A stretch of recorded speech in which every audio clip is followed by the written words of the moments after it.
This video is 2 emails from 2 state MPs, one in South Australia, one in Queensland. I'm going to read the South Australian one first and then the one from Queensland. Now, the South Australian one, at the end, is very interesting and actually sparks my next lot of videos that I'm going to do. The one in Queensland is interesting because I had a few responses from Queensland advising that they wanted more information. They couldn't help. And I've just said, well, that's shit. Because it's very, I can't even remember what I said, to be honest, but I basically said a couple of one-liners that's basically told them that they sucked. And they forwarded it on to someone else, and that's who's responded. So please do listen to them both. I know I rant, but it's this first one in particular is important for me. Dear Chloe, thank you for your correspondence to the Minister for Blah, dated 10th of February 2025. As you raised concerns about the mental health system, the Minister for Blah has requested that I respond on their behalf. From your email, I understand that you are raising system concerns about trauma-informed care and care for those experiencing CPTSD. If at any time there are concerns about your care and SA, this can also be followed up. Thank you. There is progress in trauma-informed care to report, and this work is ongoing. Examples include initiatives to deliver trauma-informed practice. South Australia has a trauma-informed practice working group. This group has a large membership and includes representatives with lived and living experiences, and we meet 2 monthly. The work seeks to embed knowledge and training in trauma-sensitive and trauma-informed practice in our public health systems. These principles are also included in standards and guidelines. This includes standards that seek to reduce and eliminate, where possible, the use of restraints and seclusion, and a sexual safety standard. Most recently, a suicide prevention pathway standard has been co-developed with people who have lived experience. Good. These things need people with lived experience so that they actually work, because when you come at it from your clinical textbook mindset, it makes it worse. So good. As alluded in your YouTube video, there is a strong link to upholding human rights. Our state's mental health, human rights, and coercion reduction committee has overseen the development of a human rights analysis tool. This tool has been used to analyze new service plans. New initiatives have had trauma-informed models, such as the Urgent Mental Health Care Centre, which has 50% peer worker staffing, and a Safe Haven Centre in Northern Adelaide staffed by peers. Sorry, I need a drink. The current legislation review of the SA Mental Health Act has had a human rights focus, with draft legislation to be released soon for comment. While reporting this progress, we acknowledge that there is so much more to be done in improving systems and delivering access to care for people who need it, and ensuring that this is trauma-informed. Sorry, my back is killing me and I can't keep still. You raised the question of the content of the video. While we did scan the slides were not read in detail. There was one concern we noted, a short section at the end. Victoria is at the end. Where is it? Fuck. We would suggest that this small section be refilmed and that the mind frame guidelines could help. We would have otherwise called to discuss this, but do not have your phone number. Please feel free to call the office for more information. We have had similar conversations before with both journalists and people using social media. The office has a lived experience register that supports consultation and connecting with the sector, provides information about new initiative and areas where lived experience input is sought. If you wish, you could add your name and email address to the register. We appreciate the distressing nature of the concerns that you have raised.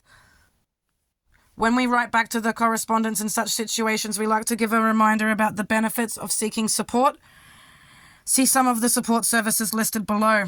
Thank you for sharing your experience and experiences and concerns. Please let us know if you wish to join the Lived Experience Register. I'm going to join it. I'm going to reply to this person. The services below, it's just the, all the blue knots and suicide services.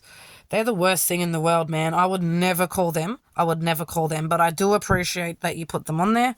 And might I add to that, I feel better mentally since I stopped therapy.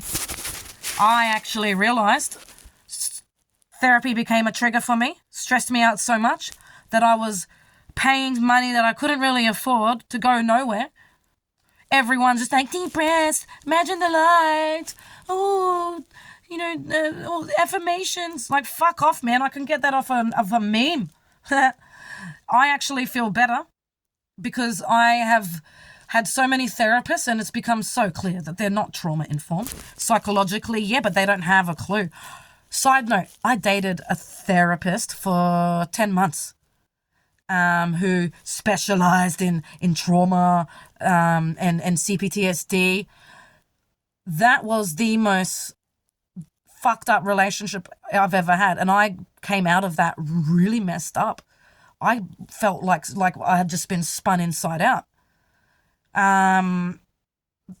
The people who say that they are trauma informed are usually the ones who are least trauma aware. I can tell you that right now. So the end of that, talking about the concerning bits at the end of the PowerPoint, the end of the bit of the PowerPoint is everything that happened in Victoria. So what I'm actually going to do, because the PowerPoint is very long, I'm going to break it down in sections. I'm going to make videos of me with each section of the PowerPoint. Like part 1 will be all about the system and the lack of trauma awareness. And it'll be in chronological order of what's on the slide.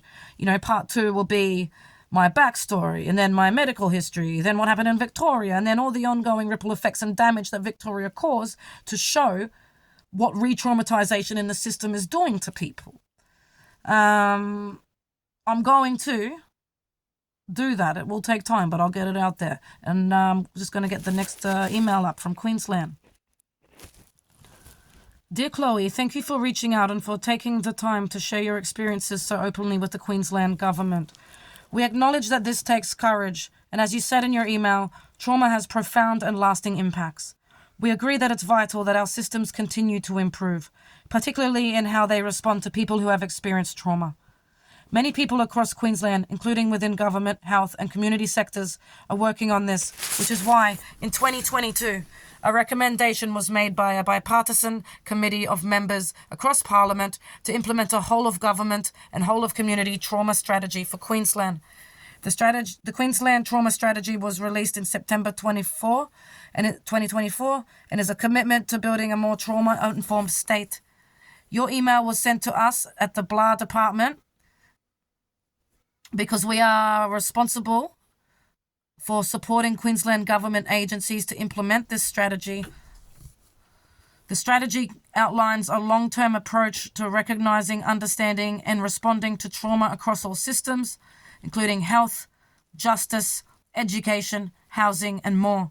It was shaped by people with lived and living experience and seeks systematic change, workforce development, and stronger community support.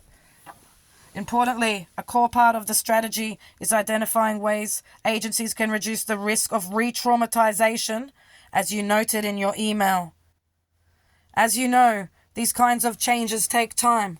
However, we are hopeful that the efforts we make now will lead to larger system improvements into the future. If you find yourself in need of support right now, there are services available. Blue Knot, blah, blah, blah, blah, blah, blah. Thank you once again for reaching out. We hope the information may be helpful. Your concerns are acknowledged and heard, and work is occurring to improve responses for people who have experienced trauma in Queensland. And it's got their department. Okay, so strategies are in place at state level because that's not the first state who's talked about their strategy. I had, I think, 3 different people in WA mention the strategy, that because I think from what I'm reading is that every state's health commission has like a whole team, and there's just a whole bunch of MPs related, like in the health area, putting that strategy in place across the different departments. But it's at state level, even though it's a national problem. So does that mean it's going to be handled differently state to state? And that's a bit concerning as well, because there are some states out there who clearly care more or care less than the other states. So, like, it is very clear that WA really cares about its people, to me. And to me, it's really clear that Victoria doesn't. I actually met a random man a few days ago at the dog park with Sadie.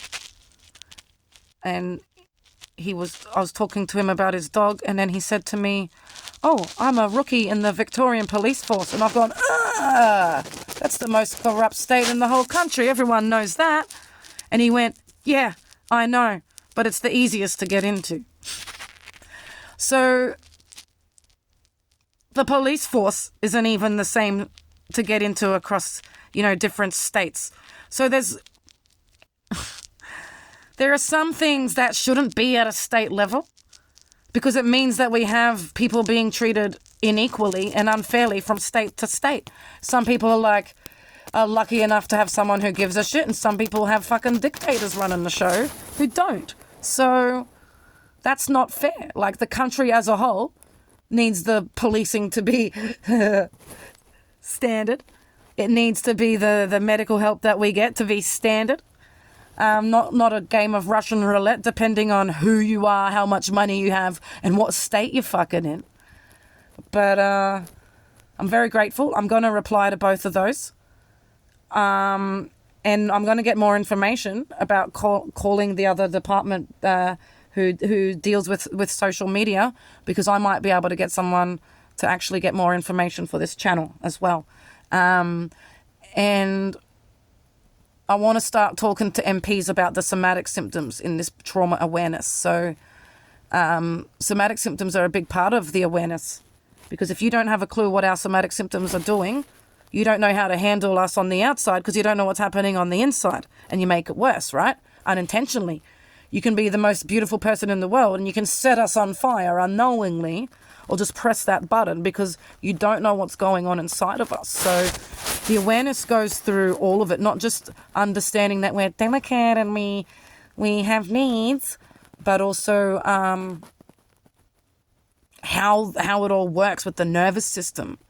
Because when you understand what sets our fire off, you're in a better position to put it out and diffuse us, right? Which is part of all of that. So sorry it took so long to get these out. I've been down and out, feeling really washed out and exhausted, and I've been just rearranging life. But good to note that I have sorted it out so that financially I'm going to be okay to afford the oil moving forward. And I'm just going to take it one day at a time.